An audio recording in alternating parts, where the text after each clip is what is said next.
he was just a farmer. Until the aliens attacked Earth, the first thing Hank Peterson noticed about the alien invasion was how inconveniently it coincided with harvest season. The second thing he noticed was that the aliens had landed directly on his prize-winning corn. As the massive obsidian vessel settled into the soft earth of his field, flattening several acres of perfectly ripened crop, Hank didn't run or scream like the characters in those movies his nephew was always watching. Instead, he took off his worn John Deere cap, scratched his sun-weathered forehead, and muttered, "Well, there goes the mortgage payment." The ship was unlike anything human engineers could have conceived, a structure that seemed to ignore fundamental laws of geometry, with angles that hurt the eyes if you stared too long. It hovered 6 inches above the ground despite its massive size, casting an oval shadow that stretched across half the farm. Hank approached it with the casual gait of someone who'd spent 47 years dealing with broken combines and belligerent livestock. Whatever cosmic disaster was unfolding, it wasn't going to rattle a man who'd survived 3 divorces and the corn blight of '09. When the vessel's exterior rippled like disturbed water and a door materialized from seemingly nowhere, Hank simply stopped walking and leaned on his shovel. The first alien to emerge had the approximate shape of an upright octopus balancing on 3 tentacles, its skin shifting through metallic colors as it moved. 6 more followed, each adorned with what appeared to be ceremonial armor crafted from materials that glistened like oil on water. The lead creature's central eye, at least Hank assumed it was an eye, swiveled to focus on him with unsettling precision. "Human," the creature announced in a voice that sounded like metal being torn. "You will surrender your planet's defense codes immediately or face immediate cellular disintegration." Hank blinked twice, leaned his shovel against his leg, and pulled a handkerchief from his pocket to wipe sweat from his brow. "Well, howdy to you too. I'm Hank Peterson. This here's my farm, and you're standing in what used to be my best corn." The alien's tentacles rippled in what might have been confusion. The leader's skin flushed a deep crimson. "Irrelevant. Your designation is unimportant. You will provide planetary defense intelligence or be eliminated." "Defense codes? Buddy, the only code I know is the one to unlock my tractor, and half the time I forget that." Hank reached into his pocket and pulled out a packet of sunflower seeds, popping a few into his mouth. He offered the package to the nearest alien. "Seed?" The alien recoiled as though Hank had offered it radioactive waste. A series of clicks and whistles passed between the creatures, and their metallic skin rippled with what Hank guessed was agitation. The leader raised a device that resembled a twisted horseshoe with blinking lights. "Skin indicates this specimen is not a military commander. Civilian designation confirmed. Proceeding with secondary protocol." Hank chewed thoughtfully. "You boys from around here?" The alien ship, which Hank learned was called the Voidcleaver, had apparently traveled 17 light-years to initiate what they called the harvest of sentient worlds. Their species, the ZK Thali, had been conquering planets for millennia, methodically working their way through their galactic sector. Earth had been next on their list, a routine conquest that was supposed to take less than a standard solar cycle. The ZK Thali had expected military resistance, government negotiations, perhaps even a pathetic last stand by Earth's champions. What they hadn't expected was a middle-aged farmer offering them lemonade on his porch. "So you fellas just go around blowing up planets for fun?" Hank asked, rocking gently in his creaking chair as the aliens clustered awkwardly on his worn porch. They had refused the lemonade, but seemed oddly compelled to follow diplomatic protocol when confronted with Hank's casual hospitality. "Not for fun, human Hank," corrected the lead alien, who had reluctantly provided the designation Supreme Void Commander 19th Hour. "The inferior worlds must be harvested to feed the great consciousness. It is the natural order of galactic evolution." "Uh-huh," Hank nodded, as if the alien had just commented on the weather. "And you decided to start with my farm because—" Randomized landing coordinates, another alien interjected. This one smaller with tentacles that constantly rearrange themselves into complex patterns. Statistically optimized for minimal initial resistance. Your world setting indicated isolated population density. Hank took a long sip of his lemonade. Well, you got that right. Nearest neighbors 4 miles that way. Nearest town's about 20 minutes by truck if the traffic light's working. He gestured vaguely with his glass. So what happens now? You fellows start your harvesting business. The aliens exchanged a series of rapid communications through color changes in their skin. 19th followers' tentacles twitched in what might have been irritation. Correct. The conquest begins with neural cataloging of representative specimens. You will be the first. That's so. Hank scratched his chin. Sounds important. Should probably finish my lemonade first, don't you think? He took another deliberately slow sip. Beautiful evening for the end of the world, at least. See that sunset? That's the three-rain sunset, if I ever saw one. The aliens turned collectively toward the horizon, where the sun was indeed setting in a spectacular display of oranges and purples. For a moment, the entire group stood in silence, the scheduled conquest of Earth temporarily forgotten as they observed the simple beauty of a planetary rotation. Hank smiled slightly into his glass. These fellas might be bent on world domination, but they still knew how to appreciate a good sunset. That was something to work with. By the third day of the invasion, the ZK Thales High Command was growing increasingly concerned about the lack of progress reports from the Voidcleaver expedition.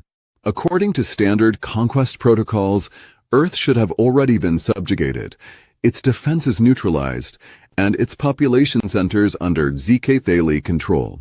Instead, the invasion force seemed to be stalled.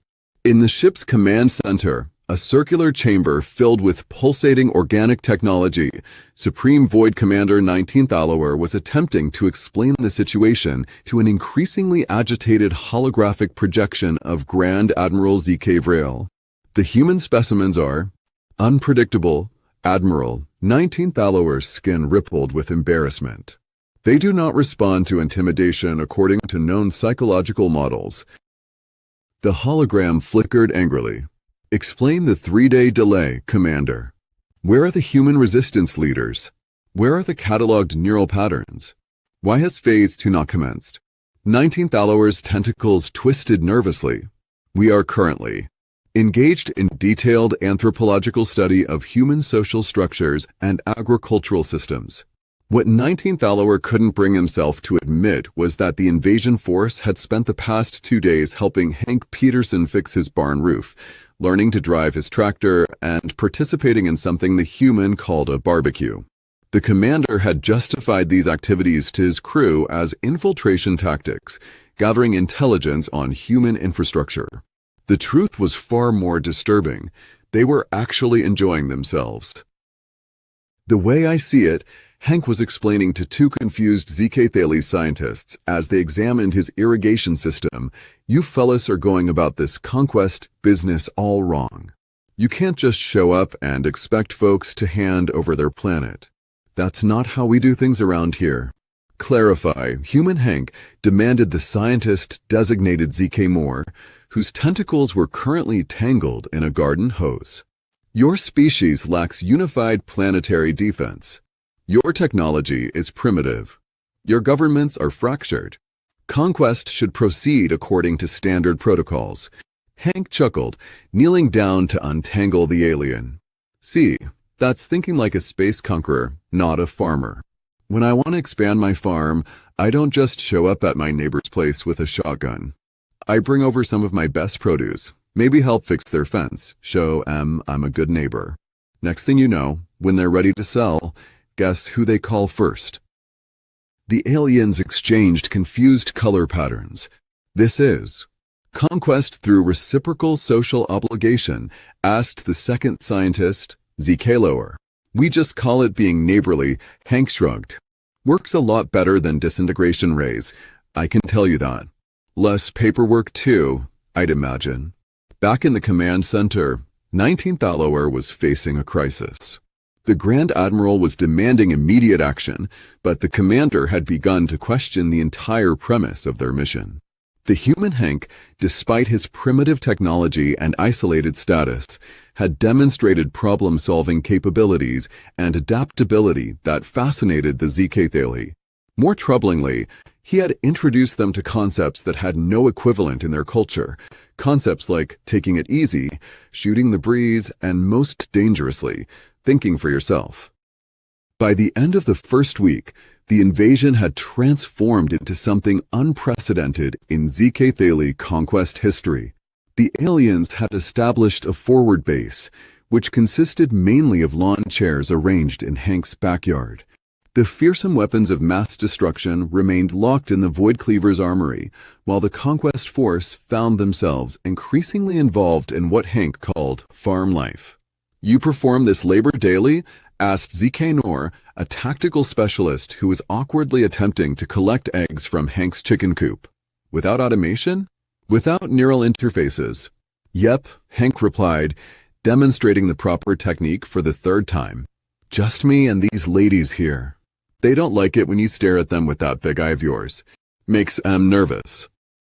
The alien adjusted its optical focus and tried again, more gently this time. "On our world, food production is entirely synthetic. No ZK Thali has touched organic matter for generational cycles." "That explains a lot," Hank muttered. "No wonder you all are so touchy. Nothing like getting your hands dirty to keep you humble." Across the farm, other aliens were experiencing similar revelations. The ship's engineer was fascinated by the simple mechanics of Hank's ancient tractor. The biological specialist was cataloging the diverse ecosystem of the soil. Even 19th Hour had found a strange satisfaction in repairing fences, a task with clear parameters and visible results, unlike the abstract concept of planetary conquest. The true crisis came during what the aliens now referred to as Cycle 8 Earth Measurement. Hank had introduced them to fishing. "I do not understand the purpose of this activity," 19th Hour stated, awkwardly holding the fishing rod Hank had modified for tentacle use. "The nutritional requirements of your species can be met more efficiently through other methods." "Fishing ain't about efficiency," Hank explained, casting his line into the small pond on his property. "It's about sitting quietly, thinking about nothing in particular, and occasionally catching a fish." Thinking about nothing. The concept seemed to physically pain the alien commander. "This is considered valuable use of time?" "Most valuable thing there is," Hank said, leaning back in his folding chair. "You spend all your time thinking about conquests and protocols and whatnot. When do you fellas ever just be?" The aliens had no response to this. In their hierarchical, purpose-driven society, the concept of existing without immediate objective was not merely foreign, it was heretical. Yet as the afternoon stretched on, as the sun warmed their metallic skin and the gentle sounds of the pond surrounded them, something unprecedented occurred. The ZK Thali began to relax. It was during this fishing expedition that the communication came through. The Grand Admiral had lost patience. The backup armada had been dispatched.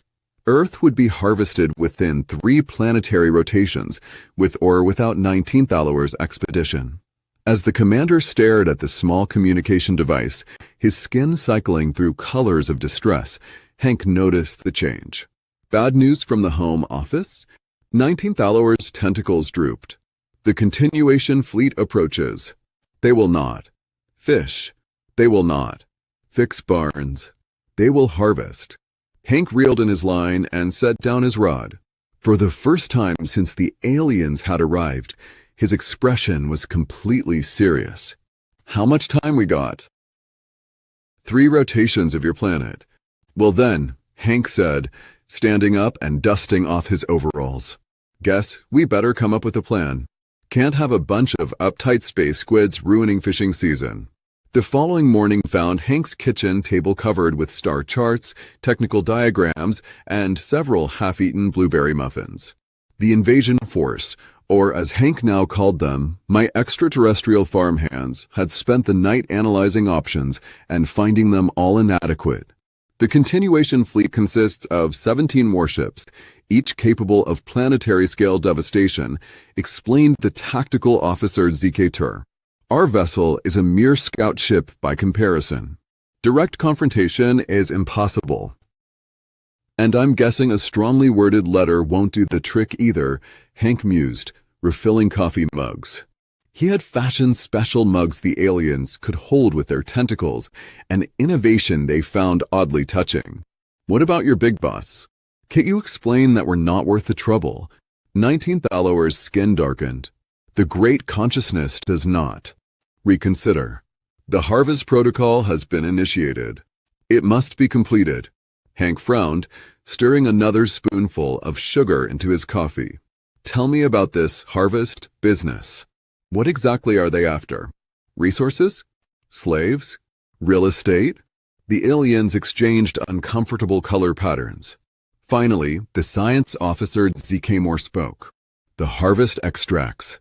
Experiential data. Consciousness patterns. What you might call memories. You're telling me this whole invasion is about stealing people's memories? Hank looked incredulous. The great consciousness requires new experiences to maintain cognitive expansion, 19th Allower explained. Without regular infusions of novel experiential data, IT becomes unstable. Hank sat back in his chair, a thoughtful expression crossing his weathered face. So your big boss is basically bored and needs new things to think about? The aliens had never considered it in such simple terms, but after a moment of color-shifting consultation, they reluctantly agreed that this was essentially correct. Well, why didn't you say so? Hank slapped the table, causing several aliens to recoil in surprise. That's not an invasion problem.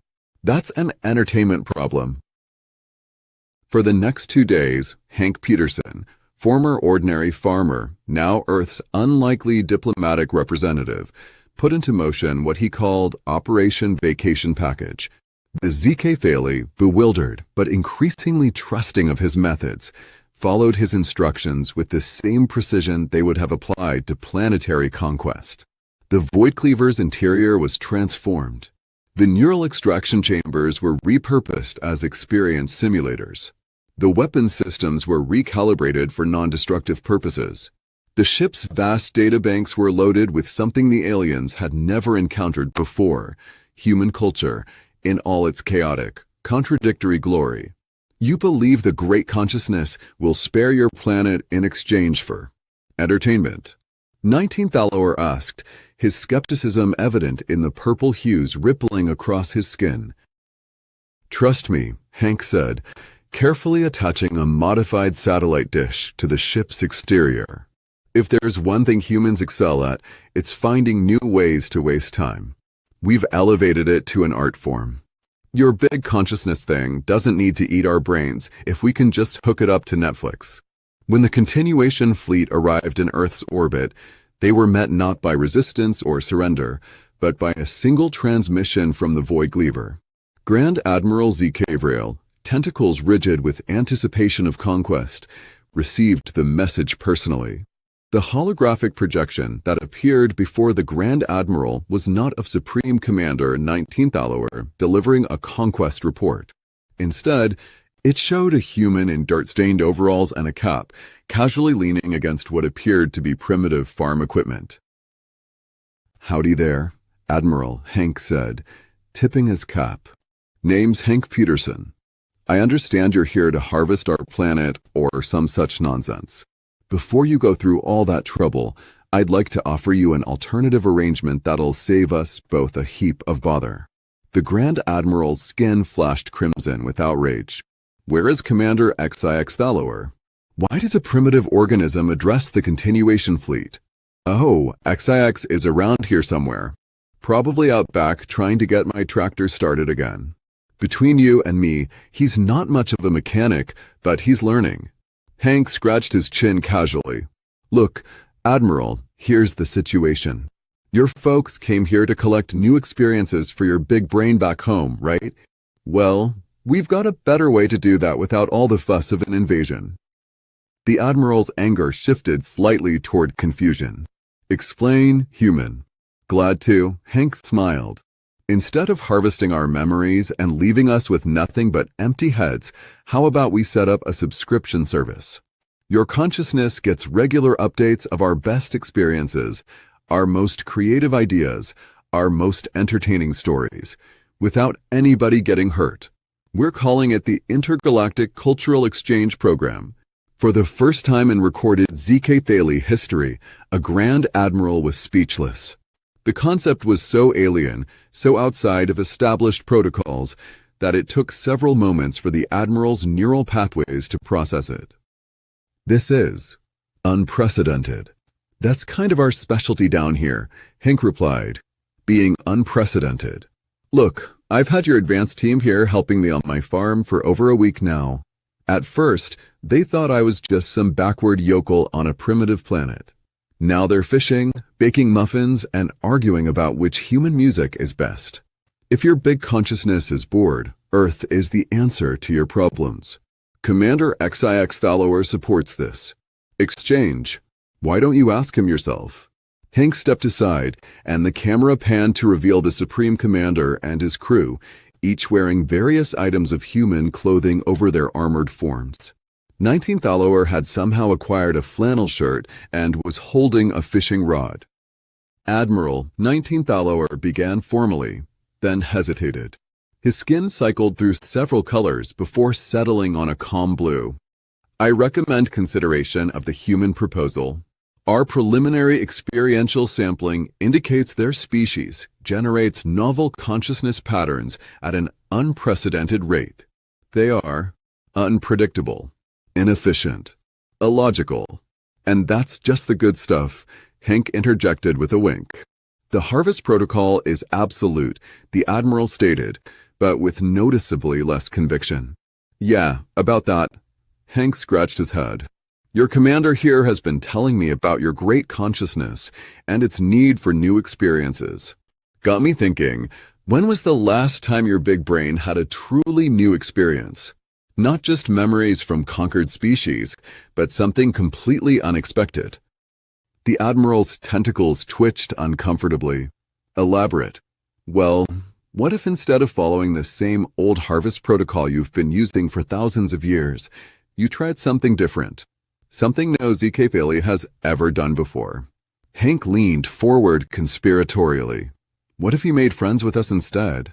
The suggestion was so preposterous, so completely outside of ZK Thale conceptual frameworks, that it could almost be classified as a cognitive weapon. The Admiral's skin flashed through a rainbow of confused colors. Here's our offer, Hank continued, pressing his advantage. We'll set up a direct feed of human experiences. Our art, music, literature, reality TV, social media, the works, straight to your great consciousness. In return, you don't harvest our planet, and maybe we exchange some non-weapon technology. Both sides get what they want. Nobody gets their brain sucked out, and your big consciousness gets a constant stream of new material instead of a one-time meal. As Hank spoke, 19 Thallower and his crew arranged themselves behind him in a show of solidarity that would have been unthinkable weeks earlier. The commander's tentacles were steady as he addressed his superior. Admiral, I formally request protocol exception negative 957 Zambian kwacha, situational adaptation for maximum resource preservation. The human proposal represents a superior long-term solution to the great consciousness's needs. For several long moments, the Grand Admiral's hologram flickered in silence. When he finally spoke, his tone had changed. The great consciousness. We'll consider this proposal. Prepare a demonstration package of this. Cultural exchange. Hank's face broke into a wide grin. Already done, Admiral. 19 Thallower is transmitting it now. We're starting you off with something we call cat videos. Trust me, your big brain won't know what hit it. 3 months later, Hank Peterson's farm had become the unofficial Earth embassy to the ZK Thale Consciousness Collective. The massive ship still rested in what used to be his cornfield, but now it was surrounded by satellite dishes, transmission equipment, and a hastily constructed landing pad for government helicopters that occasionally brought officials to meet with the alien representatives. The great consciousness, it turned out, had developed an insatiable appetite for human culture. What had begun with cat videos had quickly expanded to include everything from Shakespeare to reality television, from classical music to social media feeds. The consciousness particularly enjoyed cooking shows, soap operas, and, for reasons no one could quite explain, competitive miniature golf. In return, the ZK Thales had shared non-military technologies that had already revolutionized several industries.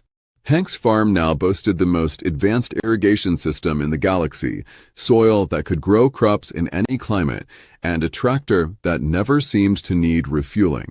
Still uncertain why the great consciousness finds the concept of weekends so fascinating, 19th Thalor commented as he and Hank sat on the porch, watching the sunset.